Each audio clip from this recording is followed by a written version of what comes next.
Aspirants, I welcome you all at परचम classes. आज के सेशन में देखिए हम 28 फरवरी से 5 मार्च तक के जो भी इकोनॉमिक्स और फाइनेंस की दुनिया में जो भी नई चीज हुई है उसको हम कवर करेंगे।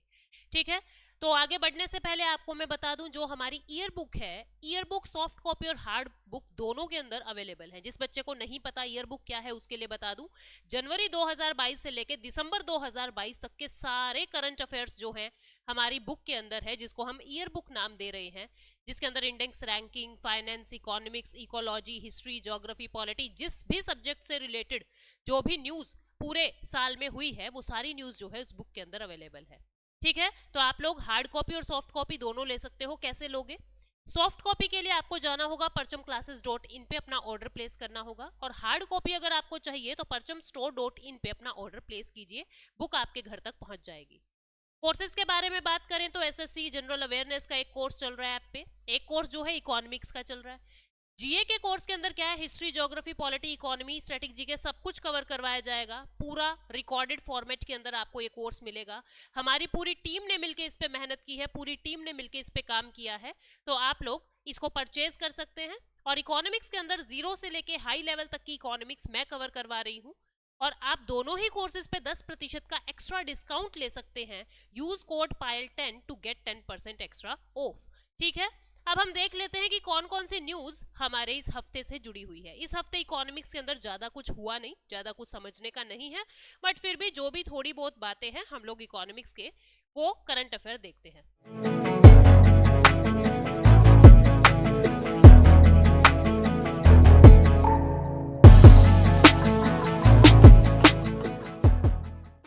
ठीक है, सबसे पहला ये है कि नेशनल स्टॉक एक्सचेंज जो इंडिया है, इंडिया का जो नेशनल स्टॉक एक्सचेंज है, इसको अप्रूवल मिल चुका है सेबी से कि आप सोशल स्टॉक एक्सचेंज को जारी कर सकते हो। क्या है एनएससी, क्या है सोशल स्टॉक एक्सचेंज, इसकी बात करेंगे। ठीक है, अभी मैं आपको ब्रीफ में बता रही हूँ, फिर कॉम्प्रिहेंड करके बताऊंगी।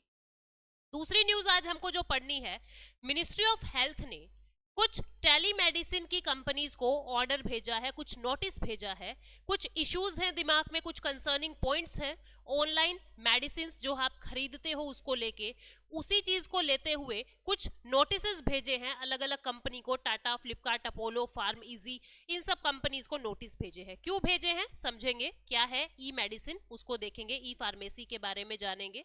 तीसरी न्यूज ये है, मिनिस्ट्री ऑफ होम अफेयर ने सेंटर फॉर पॉलिसी रिसर्च का लाइसेंस कैंसिल कर दिया। मिनिस्ट्री ऑफ होम अफेयर ने सेंटर फॉर पॉलिसी रिसर्च का कौन सा licence, foreign contribution regulation act का, FCRA का लाइसेंस जो है वो कैंसिल कर दिया।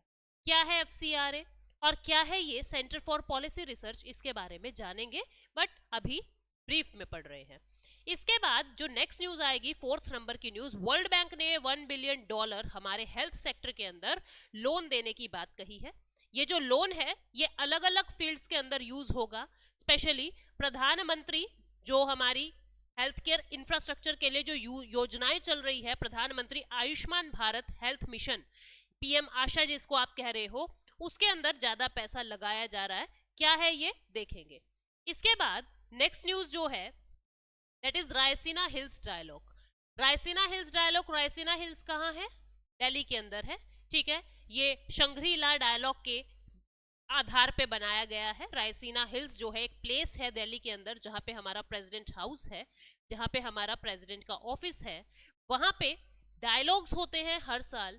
अब 8वीं मीटिंग हुई है, इटालियन के प्राइम मिनिस्टर यहाँ पे आए हैं, क्या वार्तालाप हुई है, क्या है रायसीना हिल्स डायलॉग, इसके बारे में जानेंगे। नेक्स्ट न्यूज जो है वो ये है कि यूनियन हेल्थ मिनिस्टर ने ऐसा कहा है कि हम जन औषधि केंद्र दिसंबर 2023 तक 10,000 कर देंगे। अलग अलग स्टेट्स के अंदर, अलग अलग सिटीज के अंदर जो जन औषधि केंद्र हैं उनको बढ़ा के 10,000 तक ले जाएंगे दिसंबर 2023 तक।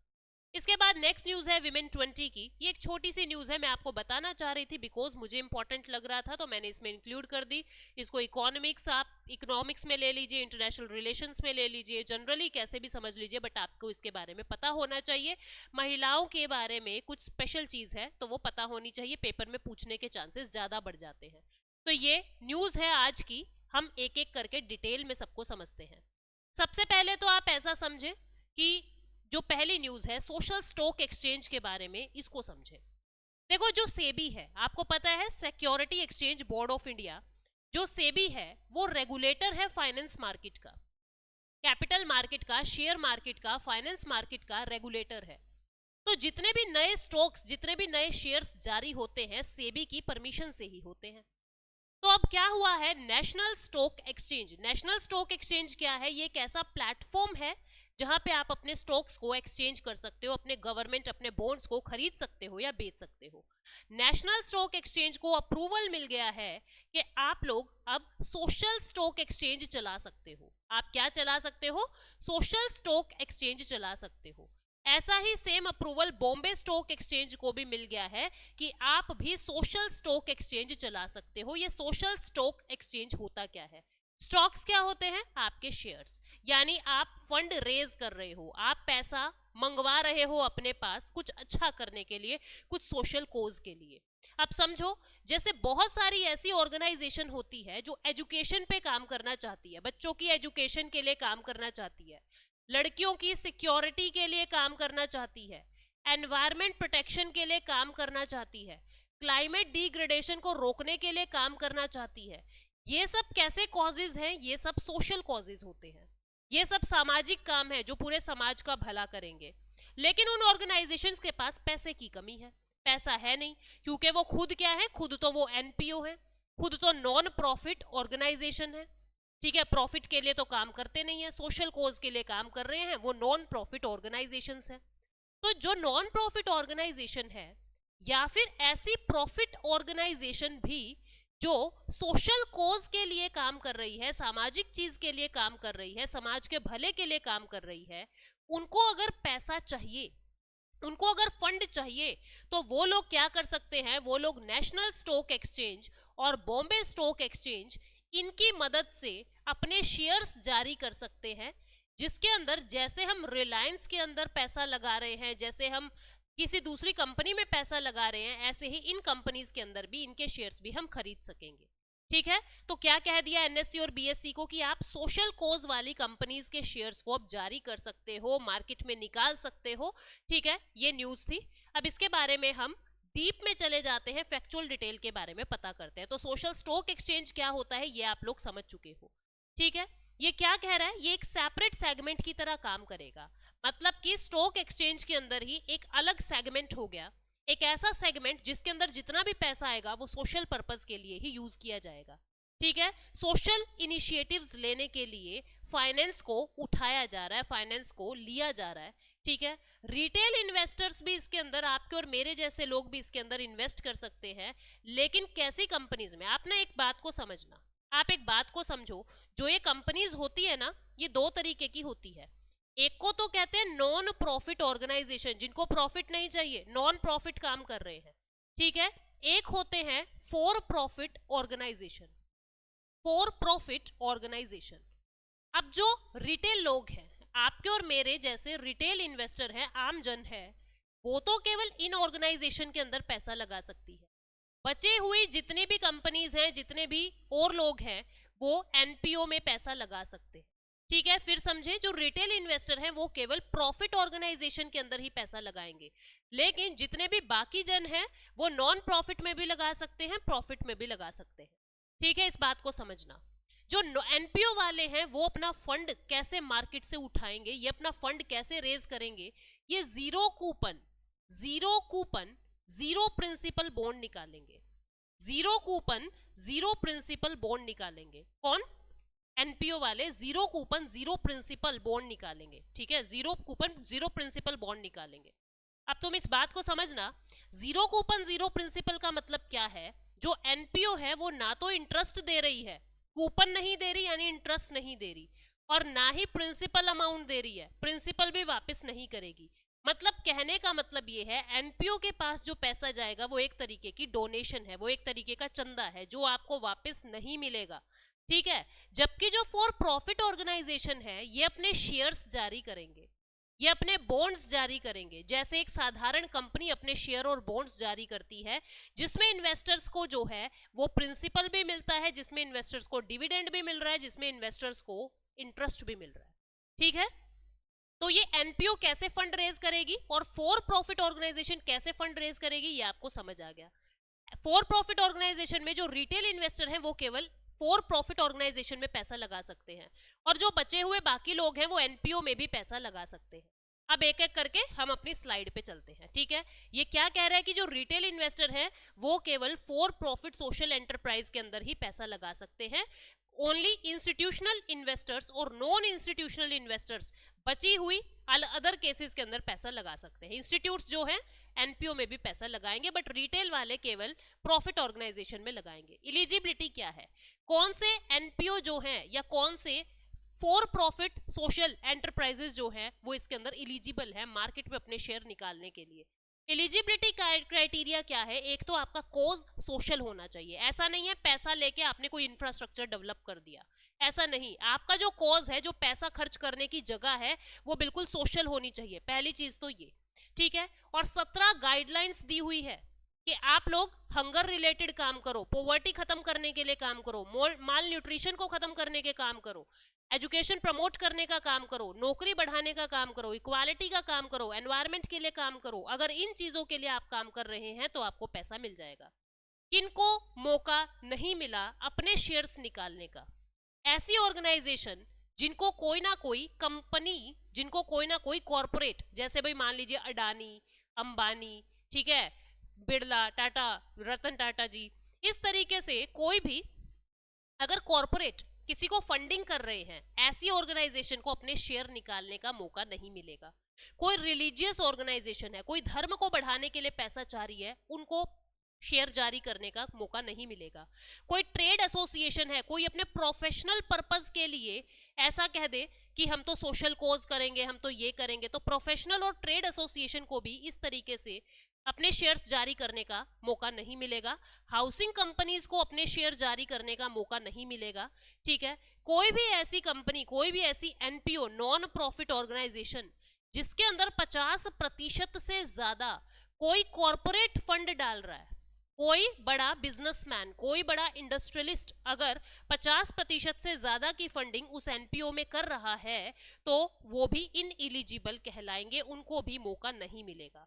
फंड कैसे रेज होगा ये मैंने बताया आपको। NPO zero coupon zero principal वाला जारी करेंगे, ठीक है, बॉन्ड। और जो फॉर प्रॉफिट सोशल एंटरप्राइजेज हैं, ये अपना पैसा जो है वो कैसे सेबी के पास रजिस्टर हो जाएंगे और फिर अपने शेयर्स और अपने बॉन्ड जो है वो मार्केट में निकालेंगे। ये पूरी न्यूज थी। सेकेंड न्यूज पे चलते हैं। फरवरी 2023 में मिनिस्ट्री ऑफ हेल्थ ने नोटिस भेजा है 20 कंपनी के पास, जिसमें Tata 1mg, Flipkart, Apollo, PharmEasy, Amazon, Reliance Netmeds, ये जितनी भी कंपनीज हैं जो ऑनलाइन मेडिसिन को सेल कर रही है, ऐसी 20 कंपनीज के पास नोटिस भेजा है मिनिस्ट्री ऑफ हेल्थ ने। अब जो ऑनलाइन हेल्थ सेक्टर है वो कितना ग्रो कर रहा है, ई फार्मेसी यानी इलेक्ट्रॉनिक फार्मेसी भारत में कितना ग्रो कर रहा है उसको समझते हैं, ठीक है। भारत में कितना ग्रो कर रहा है ये ई फार्मेसी जो है वो दिन प्रतिदिन और ज्यादा सिग्निफिकेंट होता जा रहा है, इंपॉर्टेंट होता जा रहा है। ग्रोथ रेट 21.28% से बढ़ेगी ऐसी उम्मीद है, ठीक है, 2021 से 2027 तक। इंटरनेट और स्मार्टफोन का पेनिट्रेशन जितना ज्यादा बढ़ता जा रहा है उतना ज्यादा ये ई फार्मेसी जो है वो बढ़ता जा रहा है। लेकिन कुछ चिंताएं हैं। चिंता क्या है, एक तो किस क्वालिटी का ड्रग आपके घर तक पहुंच रहा है ऑनलाइन, इसको पता लगाना मुश्किल हो जाता है, पहली चीज तो ये। दूसरा, इसका कोई स्टैट्यूटरी बैकिंग नहीं है। जो कानून है उस कानून के अंदर कोई ऐसा स्पेशल प्रावधान नहीं है, कोई ऐसा स्पेशल प्रोविजन नहीं है जिसमें आप ई फार्मेसी को रेगुलेट कर सको। अपने यहाँ कानून तो है, ड्रग्स एंड कॉस्मेटिक्स एक्ट 1940, इसी तरीके से ड्रग्स एंड फार्मेसी एक्ट 1940, लेकिन इसके अंदर ई फार्मेसी की कोई डेफिनेशन ही नहीं है कि ई फार्मेसी किसको कहेंगे। तो डेफिनेशन ना होने की वजह से बहुत सारे प्लेटफॉर्म्स इसका मिसयूज करते हैं और नकली दवाइयां जो है वो बेचते हैं, जिससे आपकी हेल्थ को नुकसान होगा। ई फार्मेसी को रेगुलेट करने के लिए एक ड्राफ्ट तैयार किया गया था 2018 में, ठीक है। बहुत सारी कोर्ट्स ने ऑर्डर दिया कि आप ई फार्मेसी को रेगुलेट करो, बॉम्बे, मद्रास, दिल्ली, पटना हाई कोर्ट, इन सब ने कहा ई फार्मेसी को रेगुलेट करो। 172 पार्लियामेंट्री स्टैंडिंग कमेटीज जो है वो बन चुकी है, जो ऐसा कहती है कि आपको रेगुलेशंस की जरूरत है ई फार्मेसी के फील्ड में, ठीक। तो ये इस तरीके से हम इसका रेगुलेशन कर रहे हैं और न्यूज क्या थी वो आपको पता लगी। नेक्स्ट न्यूज है, मिनिस्ट्री ऑफ होम अफेयर ने सेंटर फॉर पॉलिसी रिसर्च का FCRA वाला लाइसेंस जो है वो सस्पेंड कर दिया। सबसे पहले समझो ये FCRA क्या था और ये क्यों आया था। देखो, जिस समय भारत के अंदर इमरजेंसी लगती है, जिस समय भारत में इमरजेंसी लगती है, कब लगती है? 1975, 25 जून 1975 भारत के अंदर इमरजेंसी लगती है। पॉलिटिकल हालात बदल रहे थे, इकोनॉमिक्स हालात बदल रहे थे, जिसकी मद्देनजर एक कानून आता है जिसको कहते हैं foreign currency regulation act, foreign contribution regulation act. इसके अंदर क्या कहा गया कि जो फॉरेन लोग हैं, जो फॉरेन देश हैं, जो विदेशी कंपनीज हैं, विदेश जो है, वो हमारे देश के अंदर इलीगल मनी को पंप कर रहे हैं, वो हमारे देश के अंदर ब्लैक मनी को पंप कर रहे हैं, जिससे भारत के अंदर प्रॉब्लम्स बढ़ती जा रही है, जिससे भारत के अंदर जो उग्रवाद है, जो रिवोल्ट्स है वो बढ़ते जा रहे हैं, छोटे छोटे रेबल्स जो है वो बढ़ते जा रहे हैं, क्योंकि उनको फंडिंग विदेशों से मिलने लगी है, ऐसा इंदिरा गांधी ने कहा। तो उन्होंने यहाँ पे FCRA कानून बना दिया कि जो फॉरेन लोग हैं वो कंट्रीब्यूशन तो करेंगे भारत में, लेकिन अंडर रेगुलेशन, अंडर सुपरविजन। तो बहुत सारे कानून के अंदर प्रोविजंस बना दिए कि आप कैसे कैसे फॉरेन फंडिंग भारत में भेज सकते हो, ठीक है, कैसे कैसे फॉरेन फंडिंग भारत में भेज सकते हो। तो यहीं पे ही क्या कहा गया है कि जो सेंटर फॉर पॉलिसी रिसर्च, जो एक नॉन प्रॉफिट ऑर्गेनाइजेशन है, क्या है? जो एक non profit, not for profit society है, इसका लाइसेंस कैंसिल हो गया कि आप फॉरेन से फंडिंग नहीं ले सकते, ठीक है, इसका लाइसेंस कैंसिल हो गया। बिकॉज इनकम टैक्स डिपार्टमेंट ने इसके अंदर कुछ सर्वे किया है, रेड नहीं मारी है, सर्वे किया है, ठीक है, जिसके अंदर इसका लाइसेंस जो है वो रद्द कर दिया गया। फॉरेन कंट्रीब्यूशन रेगुलेशन एक्ट क्या है? ये 1976 इमरजेंसी के दौरान इसको लगाया गया था, ताकि जो इंडिया के अंदर है फॉरेन पावर्स इलीगल मनी को पंप करके हमारे यहाँ पे बहुत ज्यादा इंटरफेयर कर रही थी, मनी को पंप करके इंटरफेयर कर रही थी, और हमारे देश के जो उसूल हैं कि हम डेमोक्रेटिक, सोवरन और रिपब्लिक रहेंगे, उसके ऊपर आंच आ रही थी, जिसकी वजह से हमें ये कानून बनाना पड़ा और इंदिरा गांधी ने FCRA बनाया। FCRA के अंदर 2010 में एक बार अमेंडमेंट हुआ, 1976 के बाद एक अमेंडमेंट हुआ 2010 में, एक संशोधन हुआ, एक बदलाव हुआ 2010 में, जिसके अंदर क्या कहा गया? सारे लॉज को कंसोलिडेट कर दो, जितने भी छोटे छोटे कानून थे फॉरेन अफेयर्स को कंट्रोल करने के, सबको कंसोलिडेट कर दिया और FCRA के अंदर सारी बातें डाल दी। और ऐसी कोशिश की गई कि कोई भी फंड यूज नहीं होगा ऐसा जो देश के इंटरेस्ट में ना हो, मतलब जितना भी पैसा यूज होगा वो नेशनल इंटरेस्ट में ही यूज होगा। इस लॉ को फिर 2020 में एक बार फिर अमेंड किया गया, जिसमें क्या कहा गया? और ज्यादा कंट्रोल टाइट कर दिया गया, NGOs के ऊपर और ज्यादा कंट्रोल टाइट कर दिया गया, जांच बैठाई जाने लगी, स्क्रूटनी ज्यादा होने लगी, ठीक है। क्राइटेरिया क्या रखा है?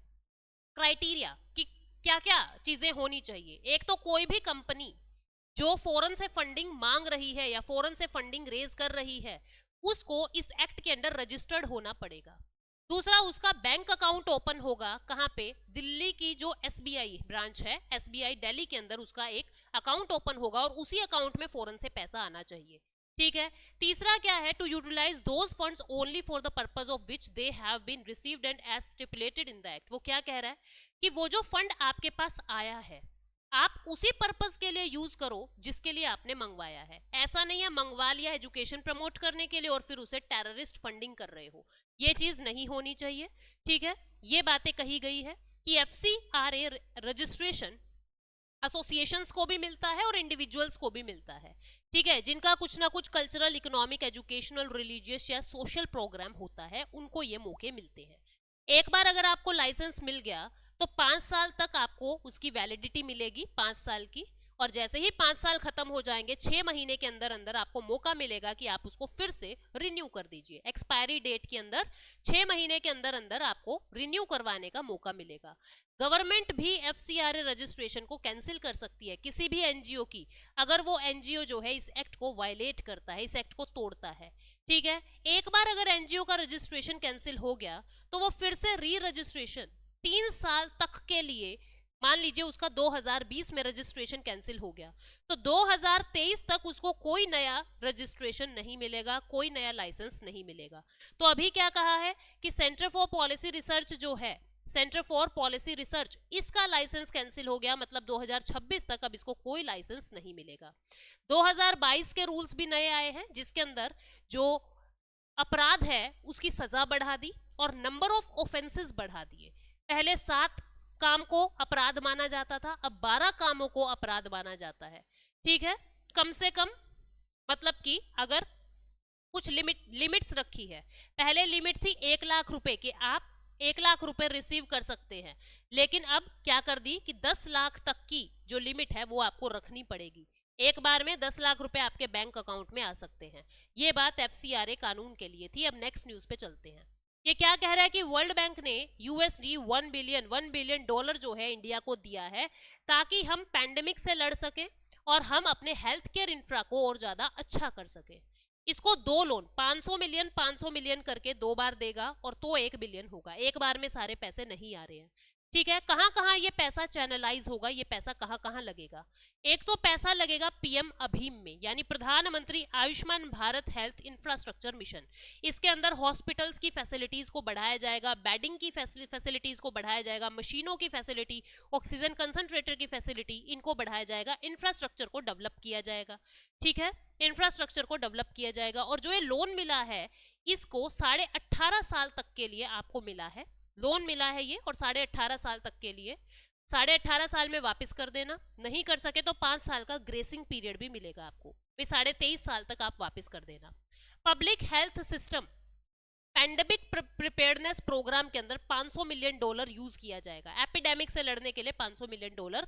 ठीक है, और इनहेंस्ड हेल्थ सर्विस को और ज्यादा इनहेंस करने के लिए $500 मिलियन।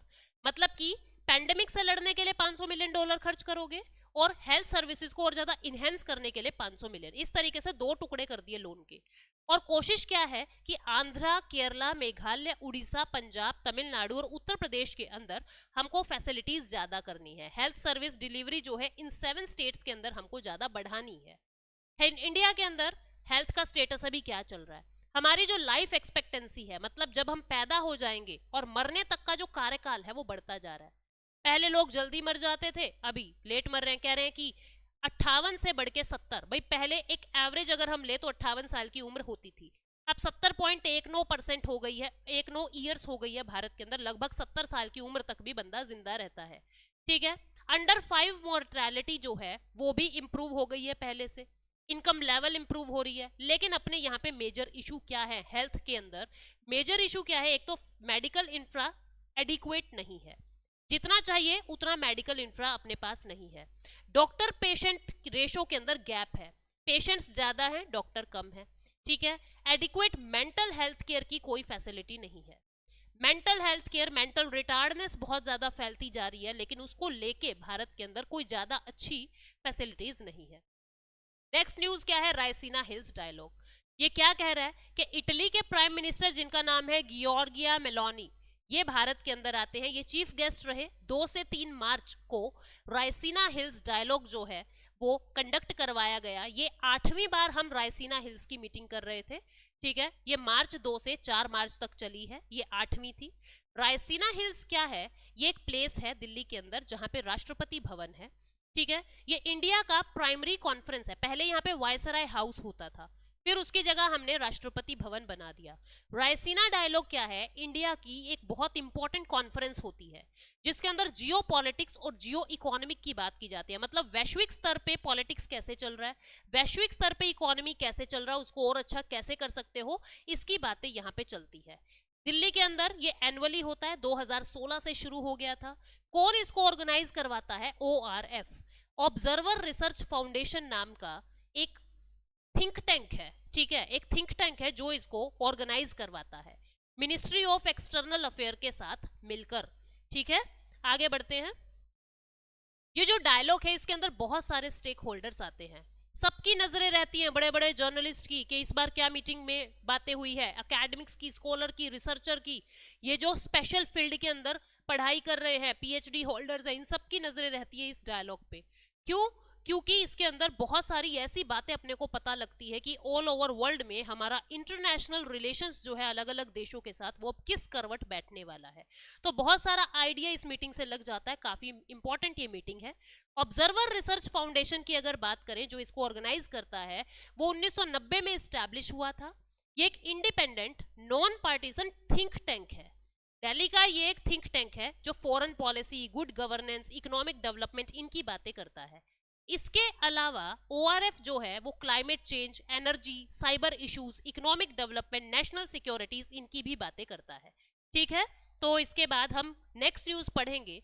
यूनियन हेल्थ मिनिस्टर ने भारतीय जन औषधि केंद्र, प्रधानमंत्री भारतीय जन औषधि परियोजना के अंडर PMBJP यानी कि प्रधानमंत्री भारतीय जन औषधि परियोजना, इस परियोजना के अंदर क्या था कि हम जन औषधि केंद्र खोलेंगे। जन औषधि केंद्र को मैं सिंपल करूं कि केमिस्ट की दुकानें खोलेंगे जो सरकारी होगी और जो 60 से 90% तक MRP पे आपको छूट देगी।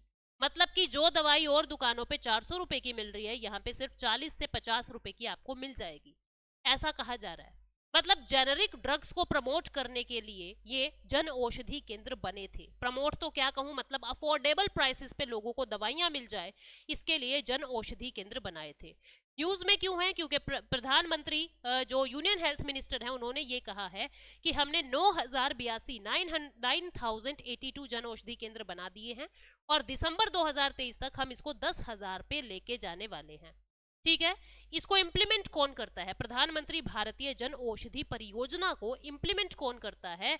Pharma and medical bureau of India. Pharma and medical bureau of India वो इसको कंडक्ट करता है, जिसको हम पहले ब्यूरो ऑफ फार्मा कहते थे, जो भारत की एक PSU थी। ठीक है, और इसके अंदर क्या बताया गया है कि जितनी भी दवाइयां होंगी, कौन इन दुकानों पे जेनरिक ड्रग सप्लाई कर सकता है, पहले उनकी जांच होगी। जांच कौन करेगा? नेशनल एक्रेडिशन बोर्ड करेगा, यानी NABL करेगा। जो जिन लैबोरेटरीज में दवाइयां बन रही है उन लैबोरेटरीज की जांच की जाएगी NABL के द्वारा। ठीक है, उन लैबोरेटरीज की जांच की जाएगी और लैबोरेटरी टेस्ट जो होंगे बहुत ही सेफ्टी और एफिकेसी के साथ होंगे। मतलब ये दवाइयां जो है काफी सेफ है, ऐसा बताया जा रहा है। नेक्स्ट न्यूज जो है लास्ट है ये विमेन 20।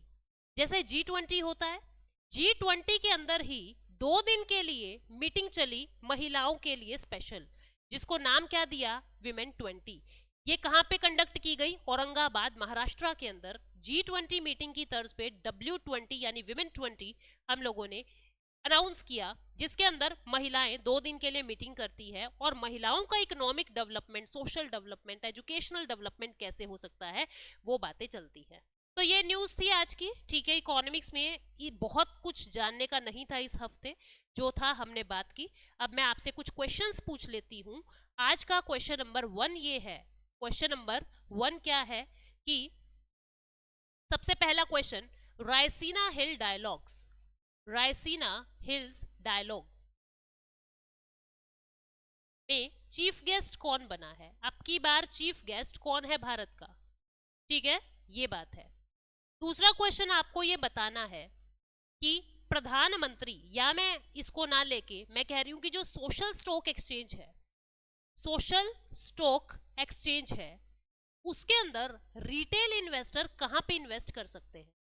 रिटेल इन्वेस्टर कहां पे इन्वेस्ट कर सकते हैं? वो कहां इन्वेस्ट करेंगे, मतलब वेयर टू इन्वेस्ट।